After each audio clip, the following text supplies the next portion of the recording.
রাজস্ব অধ্যাদেশ, ব্যাংক নীতি অধ্যাদেশ, দুদক অধ্যাদেশ, পুলিশ কমিশনের যে অধ্যাদেশগুলো এগুলো রহিতকরণের মাধ্যমে জনগণের অধিকার খর্ব করা হচ্ছে। এই বিলগুলোকে আল্লাহর ওয়াস্তে আবার উত্থাপন করুন এবং জনগণের অভিপ্রায়কে সম্মান জানান। ব্যবসায়ীরা কখনো আওয়ামী লীগ না, কখনো বিএনপি না, কখনো জামাত না, কখনো ইউনূস সাহেবের না, ব্যবসায়ীরা সবার ভাই।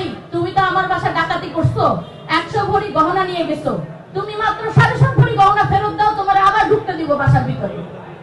ঠিক এই কাজটাই গভর্নমেন্ট অ্যালাউ করছে। মাইক্রো ফাইন্যান্স ব্যাংক অধ্যাদেশ ও তথ্য অধিকার অধ্যাদেশ সেটাকেও রহিত করে ফেলা হয়েছে এবং এইটার মাধ্যমে রহিত করে নতুন ব্যাংক রেজুলেশন অ্যাক্টের মাধ্যমে যারা পুরনো মালিক ছিল, যারা এই মালিকানার মাধ্যমে এই এত কোটি টাকা বিদেশে নিয়ে গিয়েছে, তাদেরকে বলা হচ্ছে বাবা আয়, তোরা এখনো কিছু খাওয়া বাকি আছে, আর গুলা খায়া নিয়ে যা। যারা আগেও ভালো ছিল, যারা আগেও করোনার সময় গভর্নমেন্ট থেকে প্রণোদনা পেয়েছে, তারা অন্তর্বর্তীকালীন সরকারের সময় বিভিন্নভাবে তাদের কোম্পানিতে এবং ব্যাংকে টাকা ইনজেক্ট পেয়েছে, তারা বিভিন্ন দলীয় সরকারের সময়ও পাবে।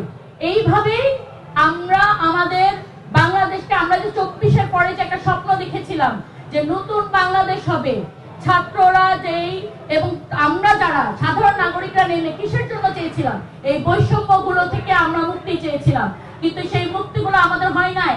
কিভাবে হবে? কারণ আমরা যেই ক্ষমতায় যাই সে মনে করি কি, সেই আইন এমন ভাবে বানাই যে আমি মনে হয় আর কোনোদিন ক্ষমতা থেকে নামবো না। এই ক্ষমতাটাই আমাদের জন্য একদম পার্মানেন্ট হয়ে গেছে। গতবারেরটা যদি 17 বছর থাকে, এবারে আমি 20 বছর থাকবো। এই জায়গা থেকে আমাদেরকে বের হয়ে আসতে হবে। আমরা ভোটের মাধ্যমে দেখেছি জনগণ 51% ভোট দিয়ে আপনাদেরকে এনেছে।